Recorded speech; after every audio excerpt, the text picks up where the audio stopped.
नाजरीन, drama serial मुकद्दर का सितारा में रमशा अपनी माँ को कहती है, अम्मी आप फिक्र न करें। जहाँ से फैज़ान की सोच ख़त्म होती है वहाँ से मेरी शुरू होती है। एक दफ़ा मुझे हादिया का पत्ता काट लेने दें। अगर हादिया फैज़ान की ज़िंदगी से निकल गई तो फिर समझें सब कुछ आपकी बेटी का हो जाएगा। उस महल जैसे घर पर मेरा राज होगा। आपकी बेटी हुक्मरानी करेगी। रमशा की माँ कहती है, इतनी लंबी मत सोच। अभी फैज़ान का बाप ज़िंदा है और यंग है, और फिर उसकी बहन का भी तो हिस्सा है। पहले वो लोग तुझे कबूल तो करें। मुझे तो लगता है जब फैज़ान के बाप को पता लगेगा कि फैज़ान ने तुमसे शादी कर ली है, फैज़ान को ही घर से न निकाल दे। रमशा कहती है, अरे अम्मी मैं भी तो अब यही चाहती हूँ, जितनी जल्दी हो सके फैज़ान का और मेरा रिश्ता उसके पेरेंट्स के सामने आ जाए, ताकि उनको भी तो पता लगे मैं भी अब कानूनी तौर पर उनकी बहू हूँ। मुझे मेरा हक तो देना ही होगा इन लोगों को। कब तक इन किरायों के घरों में हम माँ बेटी जलील होते रहेंगे।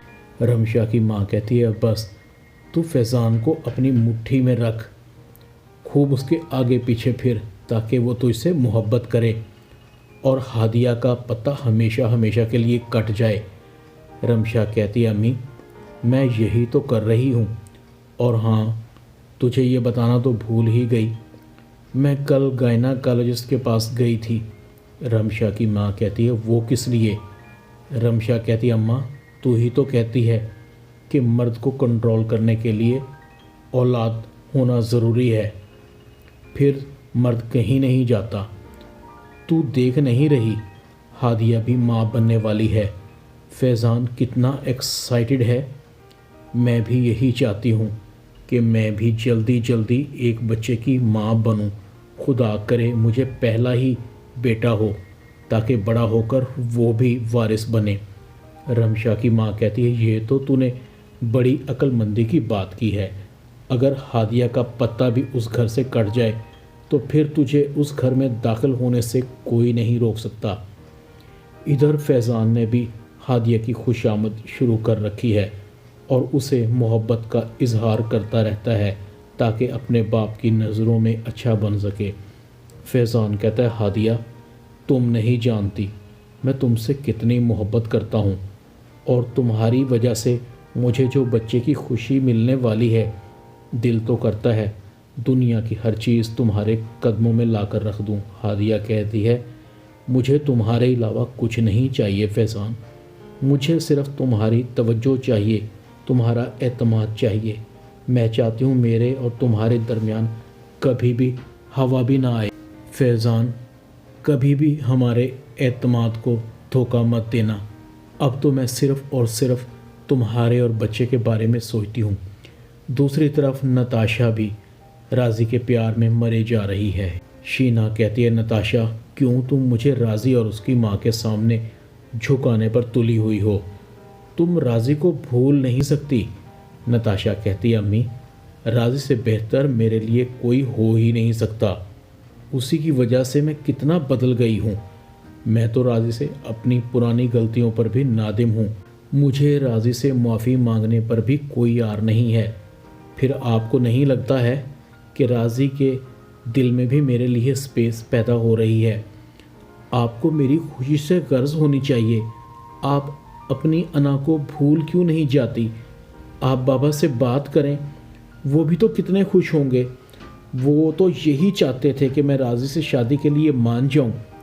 अब मैं राज़ी से शादी के लिए तैयार हूं। अगर आप अब्बू से बात नहीं कर सकती तो फिर मैं अब्बू से बात करूंगी। इतने में सफदर भी आ जाता है। क्या बातें हो रही हैं तुम माँ बेटी में? किसके रिश्ते की बात हो रही है? शीना मुंह बनाकर कहती है, तुम्हारी बेटी ही राज़ी में इंटरेस्टेड है। सफदर कहता है, क्या मतलब है तुम्हारा? नताशा राज़ी से शादी के लिए तैयार है? ये तो बहुत खुशी की बात है। बल्कि मैं तो चाहता था कि नताशा की शादी राज़ी से हो जाए, मेरी बरसों की ख्वाहिश पूरी हो जाएगी। शीना कहती है, मगर सफदर साहब आपकी बहन नताशा को अपनी बहू बनाने के लिए तैयार नहीं होगी। आपको पता तो है جب آپ خود نتاشا کا رشتہ لے کر گئے تھے تو انہوں نے ہاتھ جوڑ کر صاف انکار کر دیا تھا۔ صفدر کہتا ہے شینا تب کی بات اور تھی، اب کی بات اور ہے۔ میں آپا سے بات کرتا ہوں، امید ہے کہ اس بار انکار نہیں کریں گی آپا مجھے۔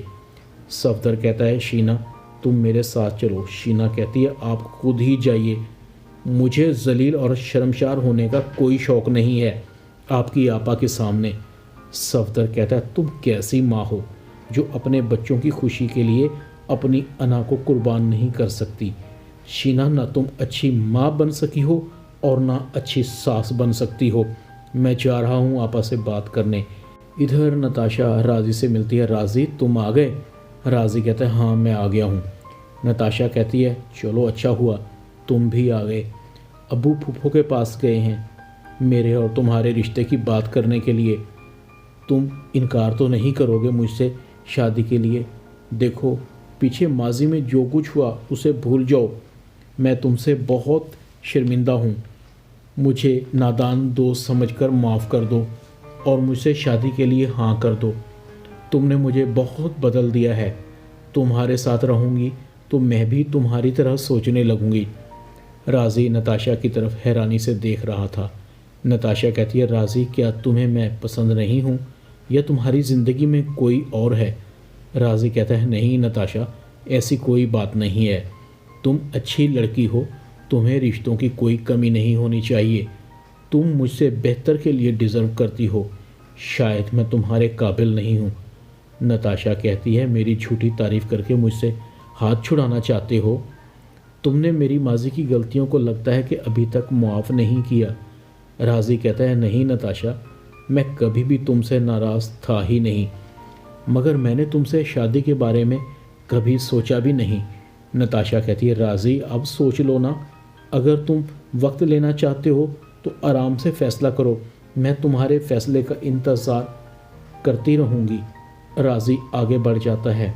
دوسری طرف صفدر راضی کی ماں کے پاس بیٹھا ہوتا ہے۔ آپا نتاشا بہت بدل چکی ہے، اس نے اپنے ماضی کی غلطیوں سے بہت سیکھا ہے، اسے اپنے پرائے کی پہچان ہو گئی ہے، میری ایک ہی بیٹی ہے، ہر وقت پریشان رہتا ہوں۔ راضی کی ماں کہتی ہے صفدر کیسی باتیں کر رہے ہو، نتاشا کو ایک سے ایک اچھا رشتہ مل جائے گا، اللہ تمہارے ہر مسئلے کو حل کرے گا۔ صفدر کہتا ہے آپا پھر بسم اللہ کریں نا، نتاشا کو اپنی بہو بنا لیں، میرے سر سے یہ بوجھ اتار دیں، راضی کو میں اپنا داماد بنا کر ہر فرض سے سبکدوش ہو جاؤں گا۔ راضی نے میرے کاروبار کو سنبھال لیا ہے، میں چاہتا ہوں کہ راضی ہمیشہ میرے کاروبار کو سنبھال کر رکھے۔ راضی بھی اندر آ جاتا ہے۔ صفدر کہتا ہے لو راضی بھی آ ہی گیا۔ ڈرامہ مقدر کا ستارہ میں اتنا ہی۔ چینل کو سبسکرائب کر دیں، ویڈیو کو لائک کر دیں اور بیل آئیکن کے بٹن کو دبا کر آل پر کلک کر دیں تاکہ آپ کو میری نئی آنے والی ویڈیو کا نوٹیفیکیشن فوراً مل سکے۔ اپنا خیال رکھیے گا۔ اللہ حافظ۔